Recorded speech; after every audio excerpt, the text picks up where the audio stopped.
The year is 1356. A merchant stands in the crowded streets of Dadu, the Mongol capital we know today as Beijing. In his trembling hands, he holds a stack of paper notes. Official currency of the Yuan dynasty, stamped with imperial seals. Backed by the authority of the great Khan himself. They are worthless. Absolutely, completely, utterly worthless. He cannot buy rice with them. He cannot pay his workers. The farmers refuse to accept them for grain. The soldiers demand silver, not paper. And the printing presses, those instruments of imperial power, continue to churn out more and more and more, flooding the streets with paper that burns better than it buys. This is not a crisis. This is economic annihilation. This is what happens when the most powerful empire on earth discovers that you cannot print your way to prosperity. That paper money, detached from reality, becomes paper ash. This is the story of how the Mongol Empire, conquerors of half the known world, destroyed themselves not with swords, but with ink and paper. How hyperinflation turned the currency of Khans into kindling. How an economic experiment became an economic apocalypse. And how the lesson written in the ruins of the Yuan dynasty echoes through every collapsed currency in history. To understand how catastrophically the Mongols failed, you must first understand how spectacularly they succeeded. By 1279, Kublai Khan, grandson of Genghis Khan, had completed what his grandfather started. The Mongol Empire stretched from Korea to Hungary, from Siberia to Vietnam. It was the largest contiguous land empire in human history. And China, the wealthiest civilization on earth, now belonged to them. But conquest and governance are entirely different beasts. The Mongols were nomadic warriors. They understood horses and bows and siege warfare. They did not understand tax collection, agricultural administration, or monetary policy. They had conquered an advanced Chinese bureaucracy, and now they had to run it. Kublai Khan faced a problem every conqueror faces. How do you fund an empire? Wars are expensive. Administrations are expensive. Building a new capital city from scratch, as Kublai did with Dadu, is monumentally expensive. The Mongols needed money. Lots of it. Constantly. The Chinese economy traditionally ran on metal currency. Bronze coins. Silver ingots. Tangible physical wealth. But metal has limitations. It's heavy. It's finite. It constrains how much you can spend to how much metal you actually possess. Kublai Khan wanted to transcend those limitations. So he turned to an innovation the Chinese had experimented with centuries earlier, paper money. Not backed by gold. Not backed by silver. Backed purely by imperial authority. By decree. By the power of the throne. In 1260, Kublai Khan issued the first official paper currency of the Yuan dynasty. It was called Chao, literally court notes. The government declared these notes legal tender for all transactions. They banned the use of metal coins in many regions. They established exchange offices where metal could be traded for paper, but crucially, paper could not always be traded back. And then they made the most audacious declaration in the history of money. The notes were mandatory, universal, eternal. Anyone refusing to accept them faced punishment. Anyone caught counterfeiting them faced death. The currency would never be recalled, never devalued, never replaced. It was a lie. But for a while, a deceptive, glittering while, it worked. For the first decades of Kublai Khan's reign, paper money seemed like a miracle. Marco Polo himself, the Venetian merchant who spent years at Kublai's court, marveled at the system. He wrote in astonishment that the great Khan could produce money as if it were actual gold or silver. That merchants across the empire accepted these paper notes without question. That the Khan could fund armies, construct palaces, feed millions, all with printed paper. To a medieval European, accustomed to heavy gold coins, this seemed like sorcery. But wasn't magic. It was confidence. The system worked because people believed in it. Because the Mongol military enforced it. Because the economy was still productive enough, trade robust enough, agriculture stable enough, that the supply of goods roughly matched the supply of money.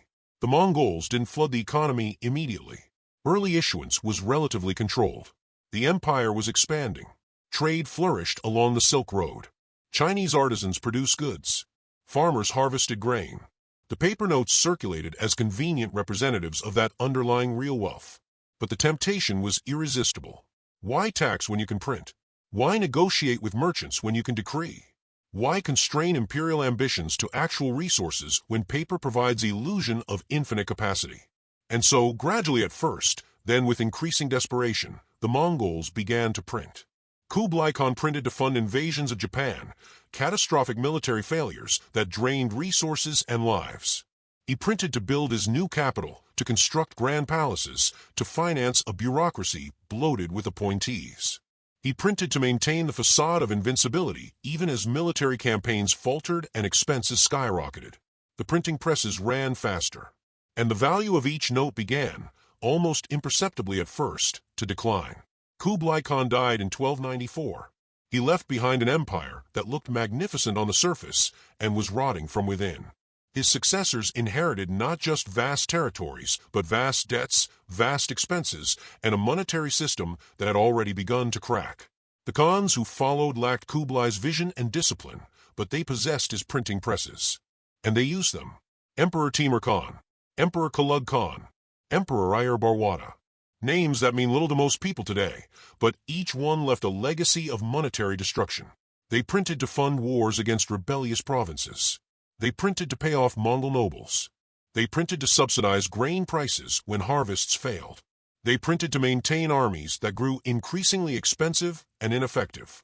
Each crisis brought the same solution, more paper. But economics doesn't care about decrees. When you increase the money supply faster than the economy grows, prices rise. Simple, inevitable, brutal. By the early 1300s, inflation was no longer a theoretical problem. It was destroying lives. A farmer who sold his grain harvest in exchange for paper notes found that by the time he needed to buy tools or cloth, those same notes bought half as much. A craftsman who accepted paper wages discovered his family going hungry because rice prices doubled, then tripled, then quintupled. The government's response: print more money, issue new notes, declare old notes still valid, creating a confusing mess of different paper issues circulating simultaneously, each with different implicit values that had nothing to do with their printed denominations. The system was becoming Byzantine in its complexity and dysfunctional in its operation. Merchants began to resist. They couldn't openly refuse paper currency. That was illegal, punishable by severe penalties. But they could raise prices, charge more and more paper for the same goods, build the inflation directly into their pricing. The government could print money, but it couldn't print trust. And trust was evaporating. The 1340s were a catastrophe. The Black Death swept across Asia and Europe, killing millions. Trade routes collapsed. Agricultural production plummeted. Labor forces vanished. The real economy, the actual production of goods and services, contracted violently. The Yuan dynasty government, facing collapsing revenues and soaring expenses, did what desperate governments always do. They printed even more. New paper issues flooded the market. The government attempted to recall old notes and exchange them for new ones at confiscatory rates. If you held 1,000 units of old paper currency, the government might exchange it for 200 units of new paper. Your wealth, stored in paper, had just been officially destroyed. This was monetary theft on a civilization-wide scale. The new notes were supposed to restore confidence. They were supposed to stabilize prices. They were, the government declared, properly backed and carefully controlled. They were lies layered upon lies. The new currency depreciated even faster than the old. By the late 1340s, hyperinflation had truly arrived. Prices didn't just rise, they exploded. What cost 1 unit of paper in the morning might cost 5 by evening. Workers demanded payment daily, sometimes twice daily, because holding paper money overnight meant watching your wages evaporate. The government attempted price controls. They declared maximum prices for essential goods. They threatened merchants who charge more. They sent officials to enforce compliance. It failed completely. Merchants stopped bringing goods to market. Why sell rice at government-mandated prices when the paper you receive will be worthless tomorrow? Farmers hoarded grain. Artisans ceased production. The entire commercial economy began to shut down. Black markets flourished. Silver and gold, the metals the government had tried to replace, became the only real currency. But most people had no access to precious metals. They were trapped in a paper prison, watching their savings and wages turn to ash. The social contract was disintegrating. A government's legitimacy rests on its ability to provide stability, security, justice. The Yuan dynasty was providing none of these. Instead, it was actively destroying the livelihoods of its subjects through monetary policy. The people noticed. Hunger radicalizes populations faster than ideology ever could. By the 1350s, millions of Chinese peasants were starving. Not because there was no food, though harvests had declined, but because the monetary system had collapsed so thoroughly that the mechanisms of distribution had ceased to function. Farmers couldn't buy tools. Workers couldn't buy food. Merchants couldn't conduct trade. The paper money that was supposed to facilitate exchange had instead paralyzed the economy. And the government, desperate and out of options, kept printing. The Yellow River flooded catastrophically in 1344, displacing millions. The government printed money to fund relief efforts. The relief never arrived. The paper was worthless by the time it reached provincial officials, and those officials demanded bribes in silver. Famine spread. Banditry exploded. Entire regions descended into chaos. And then came the Red Turbans. A massive peasant uprising, fueled by rage, hunger, and religious fervor. They wore red headbands and believed a messianic figure would overthrow the Mongols and restore Chinese rule. Their leader, a peasant's son named Zhu Yuanzhang, would eventually become the first emperor of the Ming dynasty.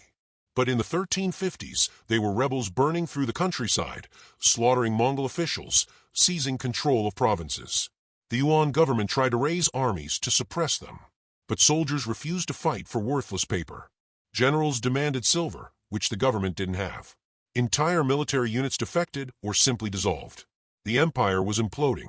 By 1356, the year we opened with the merchant in the streets of Dadu clutching worthless paper, the Yuan dynasty was in terminal decline. The government had lost control of entire provinces. Rebel armies controlled vast swaths of territory. Trade had collapsed. Tax revenues had evaporated, not because people refused to pay, but because there was nothing to pay with that had value. The Mongol court in Dadu had become surreal. Emperors and nobles still lived in luxury, still performed elaborate ceremonies, still issued decrees. But their authority extended barely beyond the capital walls. The paper money they printed was refused even by their own soldiers. The empire was functionally bankrupt. Court officials proposed solutions. Stop printing. Recall all paper currency. Return to metal-based money. Implement genuine fiscal reforms. It was too late. The damage wasn't just economic, it was psychological. An entire generation had watched their government lie, cheat, and steal through monetary manipulation.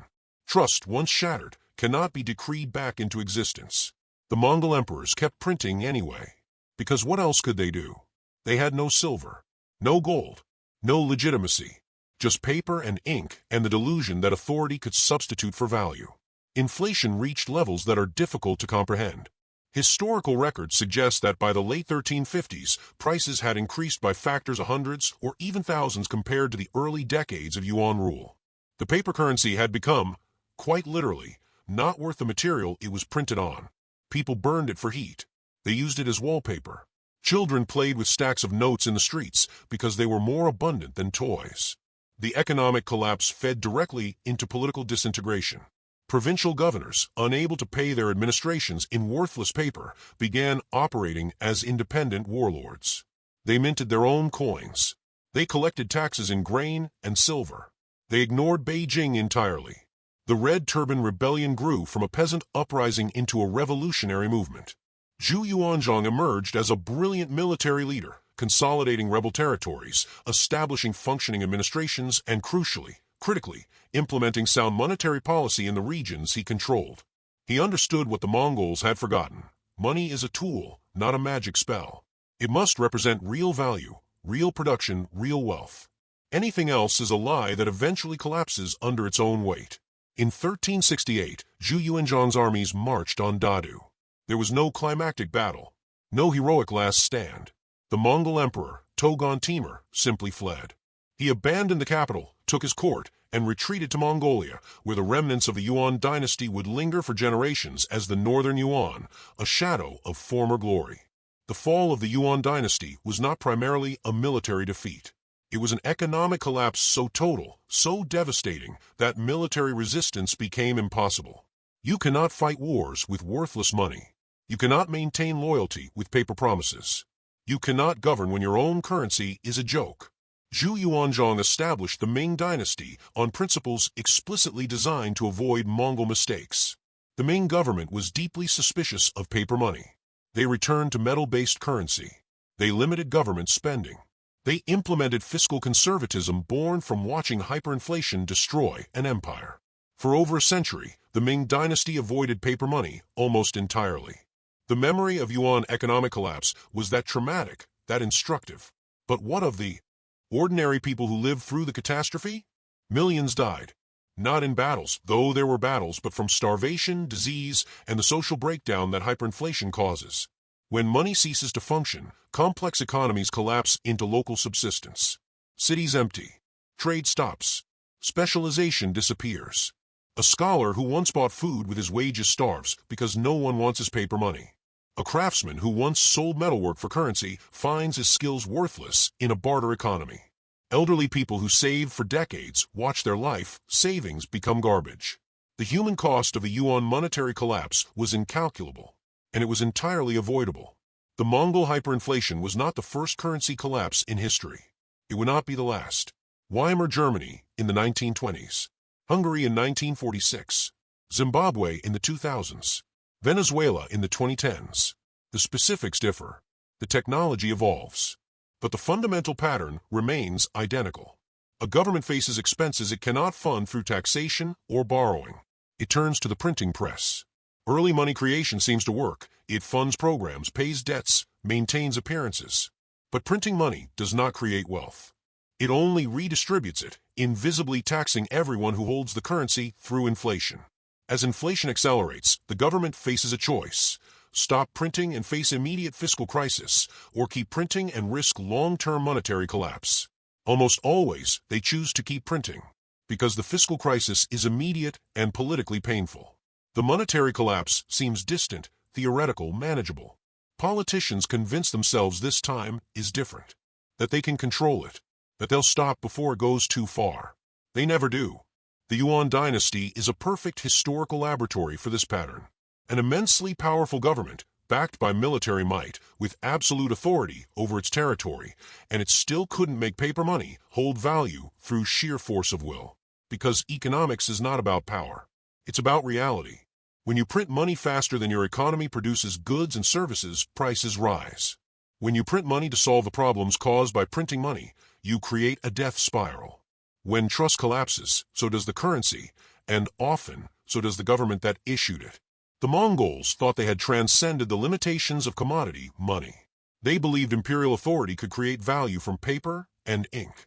They were wrong, and their empire burned with the currency they created.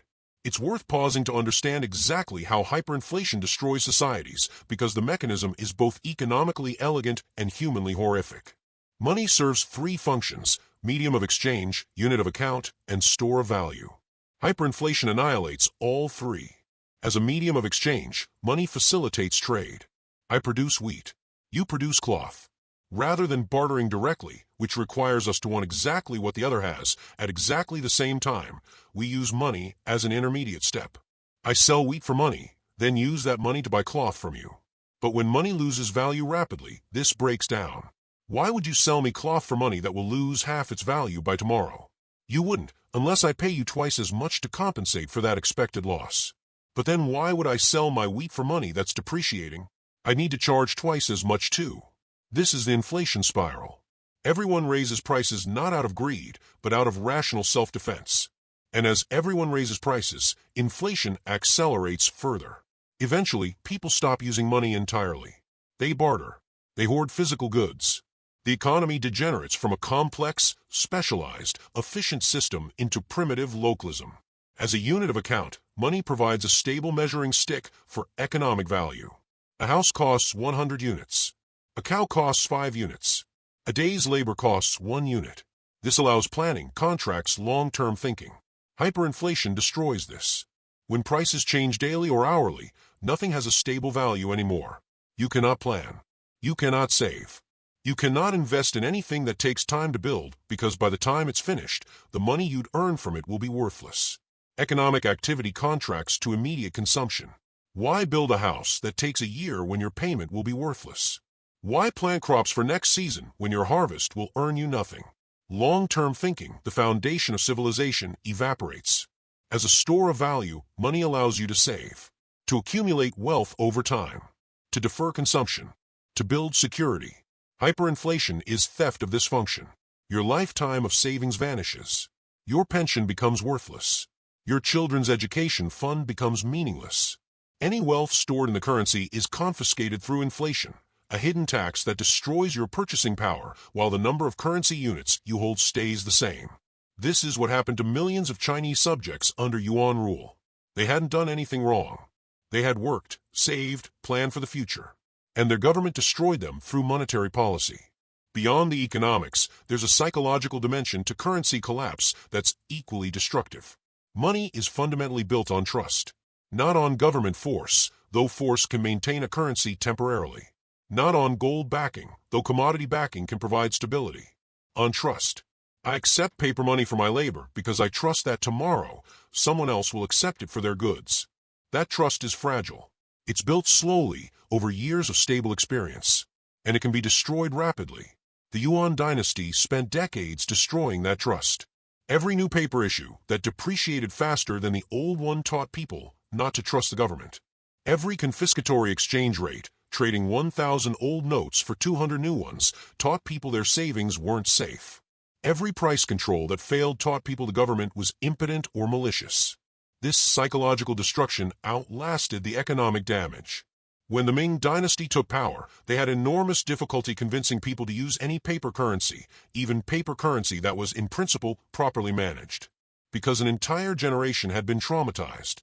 They'd seen paper money destroy their parents' savings, starve their children, collapse their society. That trauma translated into profound monetary conservatism that lasted centuries. Trust, once betrayed, requires generations to rebuild. The Mongols didn't just collapse their currency. They collapsed Chinese society's trust in monetary governance. They proved that governments will lie, will cheat, will steal through inflation rather than admit fiscal reality. And that lesson, once learned, is never truly forgotten. The tragedy of the Yuan collapse is that it was entirely avoidable. The Mongols had alternatives. They could have constrained spending to match tax revenues. They could have maintained commodity-backed currency. They could have implemented fiscal discipline. They chose not to. Why? Because those alternatives required painful choices. Saying no to expensive military campaigns. Saying no to elaborate court expenses. Saying no to buying loyalty with monetary rewards. Saying no to provinces demanding relief funds. Printing money required no such difficult choices. It was easy, immediate, politically painless, at first. This is the eternal temptation of fiat currency. The ability to create money disconnected from physical constraints seems like freedom. And it is freedom to postpone hard decisions, to fund ambitions beyond your means, to maintain illusions of prosperity, until reality reasserts itself. Because you can print money, but you cannot print wheat. You cannot print labor. You cannot print genuine economic productivity. The Yuan dynasty could have adopted the fiscal conservatism of earlier Chinese dynasties. They could have limited paper money issuance to match economic growth. They could have maintained convertibility to precious metals as a check on overissuance. Chinese economic advisors proposed exactly these measures. Repeatedly, urgently, they pointed to historical examples. They explained the dangers. They begged the Mongol emperors to exercise restraint. They were ignored, because restraint is hard. Printing is easy, and so the empire collapsed. One of the most immediately catastrophic effects of Yuan hyperinflation was the collapse of military capability. Empires are built on swords, and swords cost money. The Mongol military machine was legendary. Disciplined cavalry, sophisticated siege warfare, logistics that could coordinate campaigns across continents. But all of that required payment. Soldiers needed wages. Horses needed feed. Weapons needed maintenance. As paper currency collapsed, the Yuan military imploded. Soldiers who'd been paid regularly, even if modestly, suddenly found their wages worthless. A month's pay couldn't buy a week's food. They couldn't support their families. They couldn't afford basic necessities. Some deserted. Others turned to banditry. Many simply stopped following orders. The Yuan government tried to solve this by printing more money and paying soldiers more frequently, daily instead of monthly wages. But this only accelerated the problem. Soldiers recognized they were being paid in trash. Some demanded payment in grain or silver. Others refused to deploy unless paid in advance with tangible goods. Military discipline disintegrated. Commanders couldn't maintain order. Units fragmented. Entire armies that had once conquered half the world now couldn't march 50 miles without dissolving. When the Red Turban rebellions erupted, the Yuan dynasty discovered they had no effective military response. Not because they lacked trained soldiers, they had plenty. Not because they lacked weapons or strategic knowledge, but because they couldn't pay anyone to fight. Generals defected to rebel forces that paid in silver or promised land and stable governance.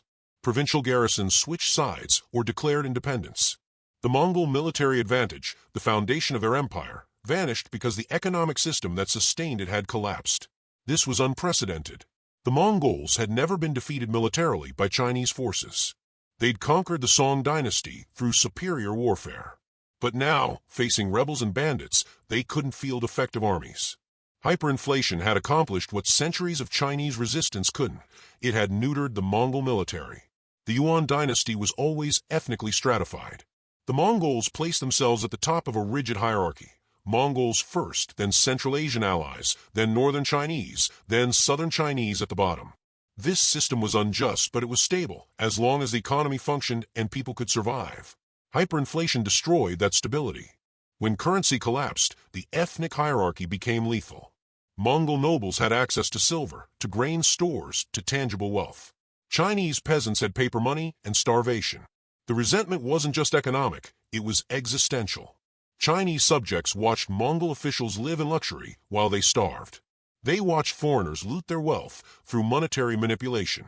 They watched their own government, if it could even be called theirs, destroy everything they'd worked for. This bred a rage that transcended normal political discontent. The Red Turban Rebellion wasn't just anti-government. It was anti-Mongol. It was ethnic warfare fueled by economic collapse. The rebels didn't just want better governance, they wanted to expel foreign rulers entirely. And they found support everywhere. Merchants who'd been ruined by currency collapse funded rebels. Farmers who'd lost everything to inflation joined rebel armies. Buddhist and Taoist secret societies provided organizational networks. The rage was universal because the economic destruction was universal. Social bonds dissolved. Villages that had coexisted peacefully for generations turned on each other. Han Chinese attacked Mongol settlers. Mongol garrisons massacred suspected rebels. The empire descended into ethnic violence enabled and accelerated by economic collapse. This is what hyperinflation does at scale. It doesn't just destroy wealth, it destroys the social fabric. When people lose everything, when they're starving, when they've been systematically robbed by their own government, they become radical. Desperate. Willing to burn everything down if it means ending their suffering. The Yuan dynasty had created a revolutionary situation through monetary policy. The actual end of Yuan rule was pathetic. There were no final heroic battles, no dramatic last stands. Just a slow, humiliating dissolution. By the mid-1360s, Emperor Togon Timur controlled little more than the capital and its immediate surroundings. His government issued decrees that no one followed. His paper money was worthless even in Beijing. His armies existed only on paper. Actual soldiers had long since left or defected. Rebel forces under Zhu Yuanzhang consolidated control over southern China. Other rebel leaders carved out territories in the north and west. The empire had fractured into warring regions, none of which recognized Yuan authority. In 1368, as Ming armies approached Beijing, Togon Timur simply fled north to Mongolia. He didn't fight. He didn't negotiate. He ran, taking what remained of his court with him. The great capital of Dadu fell without a battle. The Ming forces entered an eerily quiet city. The Mongol administration had already evacuated. The bureaucracy had dissolved. The paper money, littering the streets, blew in the wind. And thus ended the Yuan dynasty, not with an explosion but with a whimper. The Mongols would maintain a rump state in Mongolia for centuries, calling themselves the Northern Yuan, claiming to be the legitimate continuation of the empire. But they were irrelevant. The real Yuan dynasty, the government that had ruled China, died not from military conquest, but from economic suicide. The collapse of the Yuan dynasty through hyperinflation left scars on Chinese civilization that lasted centuries. The Ming dynasty that replaced them was paranoid about paper money. For over 100 years, they barely used it. When they eventually reintroduced paper currency in the late 1400s, it was tightly controlled, backed by silver reserves, and treated with extreme suspicion by the population. The Chinese economic elite developed a profound, almost pathological distrust of government-issued paper currency. This skepticism persisted into the modern era. Even in the 20th century, Chinese merchants and families prefer to hold wealth in silver, gold, land, or tangible goods rather than trust government. Currency. This wasn't irrationality. It was trauma-informed wisdom. The yuan collapse taught a lesson. Governments lie about money. They will print. They will inflate. They will confiscate your wealth through currency manipulation. And no amount of force can make worthless paper valuable. The yuan hyperinflation was not unique. It's part of a pattern that has repeated across civilizations and centuries. Every single instance shares common features. A government faces expenses exceeding revenues. War, natural disaster, administrative costs, corruption. The specific cause varies, but the result is the same: a fiscal gap. The government could raise taxes, cut spending, or default on obligations. All politically painful. Or they could print money. Easy, immediate, seemingly consequence-free. They always choose printing. Initially, printing money appears to work. The economy seems to boom. Projects get funded. People have more money in their pockets. Politicians claim credit for prosperity. But this isn't real growth. It's monetary inflation masquerading as wealth creation. The economy hasn't produced more goods, there's just more money chasing the same goods. Prices begin rising, but slowly enough that most people don't notice or blame other factors. As inflation becomes noticeable, people change behavior. They spend money faster, anticipating price increases. They demand higher wages to keep up with rising costs. Businesses raise prices to maintain margins. This creates a feedback loop. Each price increase justifies the next. Inflation expectations become self-fulfilling. The government, facing rising costs for its own operations, prints even more money. The spiral accelerates. Trust breaks. People realize the currency is dying. They dump it as fast as possible, buying anything tangible. Prices skyrocket, not gradually but exponentially. The currency becomes worthless. Economic activity collapses. Social order fractures. The government either stops printing, admitting failure and facing immediate fiscal crisis, or keeps printing until the currency literally dies and is replaced. Kublai Khan faced enormous expenses, stage 1. He adopted paper money enthusiastically, stage 2. His successors printed increasingly to fund deficits, creating accelerating inflation, stage 3. By the 1350s, the currency had collapsed completely, contributing directly to the dynasty's fall, stage 4. Weimar Germany, Zimbabwe, Venezuela, Hungary, Argentina. The specifics differ: different centuries, different technologies, different political systems, but the pattern is identical. Because the pattern isn't about technology or politics. It's about human nature and economic reality. Governments always believe they can control inflation. They always believe their situation is unique. They're always wrong. No relevance to the modern world. You'd be catastrophically wrong. Today's global economy runs on fiat currencies, money backed by nothing except government decree. The dollar, euro, yen, pound, none are backed by gold or silver. They're paper, or more often, digital entries in computer databases. Just like yuan paper money. The difference, governments claim, is that modern central banks are sophisticated. They understand monetary policy. They can manage the money supply scientifically, avoiding the crude mistakes of medieval emperors. And yet, since 2008, central banks worldwide have created trillions of dollars, euros, yen through quantitative easing, a euphemism for printing money. They've done this to fund government deficits, bail out banks, stimulate economies. The parallels are uncomfortable. The justifications are always the same: emergency circumstances, temporary measures, sophisticated management, no significant inflation. Until there is. In 2020 to 2021, governments printed unprecedented amounts of money to fund COVID-19 responses. By 2022, inflation surged to levels not seen in decades. Prices skyrocketed. Real wages fell. Savings lost purchasing power. Central banks insisted this was transitory, that they had everything under control, that modern monetary management had evolved beyond historical mistakes. History suggests skepticism is warranted, because the fundamental constraint hasn't changed. You can print money, but you cannot print wealth. You cannot print productivity. You cannot decree economic reality. The Yuan dynasty had absolute power over their territory. They could execute counterfeiters, enforce acceptance of paper money, and decree price controls. They had more authority than any modern democracy. And they still couldn't make paper money hold value when they printed too much of it. Modern governments have the same temptation, the same tools, and the same delusional belief that they can transcend economic reality through monetary policy. The ending, historically, has always been the same. The most terrifying aspect of the yuan collapse was how quickly it accelerated once trust broke. For decades, the system limped along. Inflation was bad, but manageable. People complained, but they still used the currency. The economy contracted, but it functioned. Then, suddenly it didn't. The transition from bad inflation to hyperinflation to complete collapse happened within years. Once people lost faith that the currency would hold value, the psychological shift became irreversible. This is the danger modern economies face. The current monetary system functions because people trust it. Not because of gold backing, there isn't any. Not because of intrinsic value, fiat currency has none. But because everyone believes everyone else will accept it tomorrow. That trust is not guaranteed. It's built on decades of relative stability, and it can be destroyed by reckless monetary policy.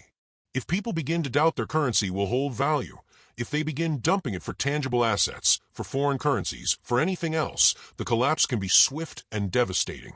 Modern economies are vastly more complex than yuan China. They're more interconnected, more specialized, more dependent on functioning monetary systems. Which means a modern currency collapse would be even more catastrophic than what the Yuan dynasty experienced. Imagine a world where the dollar loses its value, where international trade collapses because there's no trusted medium of exchange, where the intricate supply chains that feed cities and provide manufactured goods dissolve because money doesn't work anymore. The economic devastation would be unprecedented, but so would the social and political consequences. Currency collapse breeds extremism. It destroys the middle class. It radicalizes populations. It creates the conditions for revolution, dictatorship, and war. The Yuan dynasty's hyperinflation led directly to the Red Turban Rebellions and the violent overthrow of Mongol rule. Modern currency collapse would likely produce similarly catastrophic political upheaval. This isn't speculation. It's pattern recognition across centuries of history. The Yuan dynasty had a choice at every stage. They could have constrained spending to match revenues. It would have been politically difficult, militarily limiting, but would have preserved their empire. They chose short-term ease over long-term survival. Modern governments face the same choice. They can maintain fiscal discipline, keep deficits manageable, resist the temptation to print their way out of every crisis, allow recessions and market corrections to happen naturally rather than constantly intervening with monetary expansion. Or they can keep printing, keep pretending there are no consequences, keep believing they can manage what every previous civilization failed to manage. History suggests what happens when governments choose the second path. But history also offers hope because some governments learn. The Ming dynasty learned from Yuan failures. They implemented conservative fiscal and monetary policy that provided stability for centuries. Post-World War II Germany learned from Weimar hyperinflation. The Bundesbank became fanatical about monetary stability, creating one of the strongest currencies in the world. Learning is possible. Discipline is possible. But it requires acknowledging reality, that monetary policy has limits, that printing money is not wealth creation, that economic rules apply to everyone, including emperors and central bankers. The Mongols believed their power exempted them from economic reality. They were wrong, and their empire fell. Behind the statistics and policy discussions were millions of individual tragedies. The elderly scholar who'd save his entire life, accumulating paper notes for retirement, watching them become worthless. Unable to buy food, too old to work, starving in a society that once honored scholarship. The merchant family that accepted payment for a massive silk shipment in paper currency, payment that lost 90% of its value before they could purchase new inventory. Their business destroyed not by poor decisions, but by collapsing monetary system. The soldier who'd fought loyally for the Yuan dynasty for 20 years promised a pension in paper currency. When he retired, that pension couldn't buy a single meal. His loyalty rewarded with poverty. The young mother who couldn't afford rice for her children even though she worked every day because wages were paid in paper that lost value between morning and evening. Watching her children go hungry, not because there was no food, but because money no longer worked. These weren't isolated incidents. They were the experience of millions. Hyperinflation is often described in abstract terms, percentages, economic theory, policy failures. But the reality is intensely personal and devastatingly cruel. It destroys the innocent and the prudent. The people who save, who worked hard, who followed the rules, they're punished most severely, because their savings vanish. Their wages become worthless. Their planning and prudence count for nothing when the currency dies. Meanwhile, those with tangible assets, land, precious metals, stockpiled goods, survive or even profit. And those with no assets and no savings lose, less because they had little to lose. Hyperinflation inverts virtue. It punishes saving and rewards debt. It destroys the responsible middle class while leaving the very wealthy and very poor less affected. This is why currency collapse breeds such intense social rage. Because people recognize correctly that they're being robbed. Not by thieves or foreign invaders, but by their own government through monetary manipulation. The Yuan dynasty created millions of victims through their monetary policy. People who'd done nothing wrong except trust their government's currency. And when those millions finally rose in rebellion, the dynasty fell. Let's strip away the narrative and examine the bare mechanics of why printing money to solve fiscal problems always fails. An economy's wealth is its productive capacity, the goods and services it can produce, the labor, resources, technology, and knowledge that generate real value. Money is just a measuring and exchange tool. It represents claims on that real wealth. If there are 100 units of goods and 100 units of money, each monetary unit can claim 1 unit of goods. When you print money without increasing productive capacity, you change the ratio. Now there are 100 units of goods and 200 units of money. Each monetary unit can claim only half a unit of goods. Prices double. This is inflation. The government printing money doesn't create wealth. It redistributes existing wealth from money holders to the government. It's a hidden tax, confiscating purchasing power through dilution. Initially, this seems to work because the redistribution isn't obvious. The government spends new money on projects. Recipients of that spending feel wealthier. The broader population doesn't immediately notice their purchasing power declining. But as printing continues, several things happen. People anticipate inflation. They demand higher wages. They raise prices preemptively. They shift from holding money to buying tangible goods. This accelerates inflation beyond what pure money supply would suggest. When money becomes unstable, economic calculation becomes impossible. Businesses can't plan long-term investments. Savers are punished. Capital allocation breaks down. The economy becomes less productive precisely when it needs to become more productive. Rising prices increase government costs. The government prints more money to cover those costs. This causes more inflation, which increases costs further. The spiral becomes self-reinforcing. Eventually, people lose faith entirely. They dump the currency. Velocity spikes. Money changes hands rapidly as everyone tries to get rid of it. This causes explosive hyperinflation. The currency dies. This happened to the yuan. It's happened to every hyperinflation in history. Because you cannot print your way to prosperity. You can only print your way to currency collapse. A fascinating question about the yuan collapse: why didn't anyone stop it? The dynasty had advisors, scholars who understood economics, officials who could see the damage mounting. Why didn't they intervene? Some tried. Historical records show repeated attempts by Chinese advisors to convince Mongol emperors to stop printing, implement fiscal reforms, return to sound money. They were ignored, dismissed, or executed. Why? Because institutional incentives made it nearly impossible to stop. Short-term stability, keeping armies paid, courts satisfied, provinces subsidized. Stopping the printing press meant immediate crises, military mutinies, noble rebellions, provincial unrest. The long-term monetary collapse seemed distant and theoretical. The short-term political crisis was immediate and existential. Self-preservation. Officials who advocated stopping money printing were advocating for policies that would cut their own salaries, eliminate their budgets, and their projects. Institutional self-interest overwhelmed systemic wisdom. Ignorance and denial. Mongol nobles had little understanding of monetary economics. They saw paper money as magic that provided unlimited resources. When advisors explained the dangers, they dismissed it as fear-mongering or technical nonsense. Immediate survival. Merchants understood the problem clearly. They lived it daily. But they had no power to change policy. They could only protect themselves individually through hoarding, barter, and capital flight. This is the institutional trap every hyperinflation falls into. The people who understand the problem have no power to fix it. The people who have power to fix it have every incentive not to. And by the time the crisis becomes undeniable, it's too late. Modern democracies have theoretically better checks and balances. Independent central banks. free press, political opposition, but the incentives remain.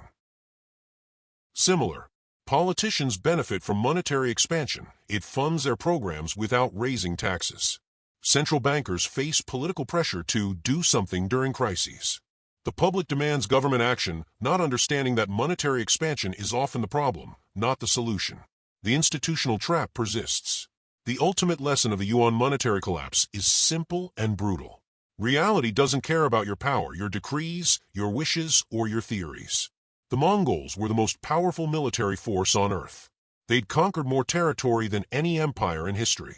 They had absolute authority over hundreds of millions of people. And yet they couldn't make paper money hold value when they printed too much of it. Because economics isn't politics. You can't conquer supply and demand.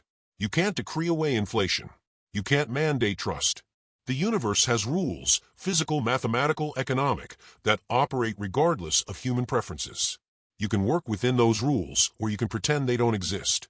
But you cannot change them. The Yuan dynasty pretended. They believed imperial authority could substitute for economic reality. That power could create value from paper. And reality destroyed them. This is the lesson every civilization must learn, usually the hard way. Work within reality, or be destroyed by it.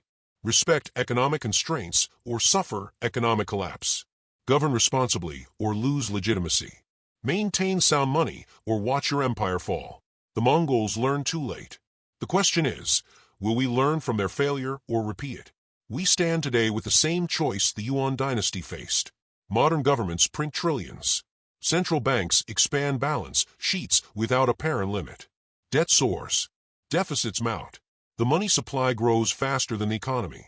So far, hyperinflation hasn't arrived in major economies. So far, the currencies hold. So far, trust persists. So far. But history suggests that so far eventually ends. That the gap between money supply and economic reality cannot expand forever.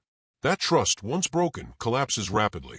The Yuan dynasty had decades of gradual inflation before hyperinflation destroyed them in a few years.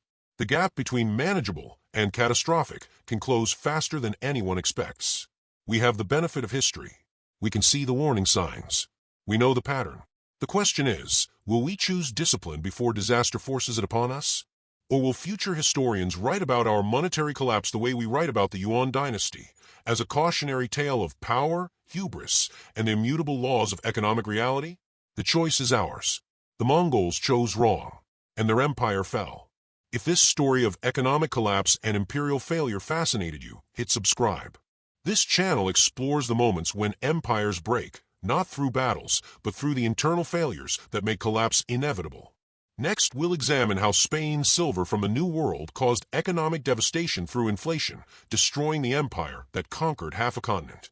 The past doesn't repeat, but it echoes. And those echoes are warnings.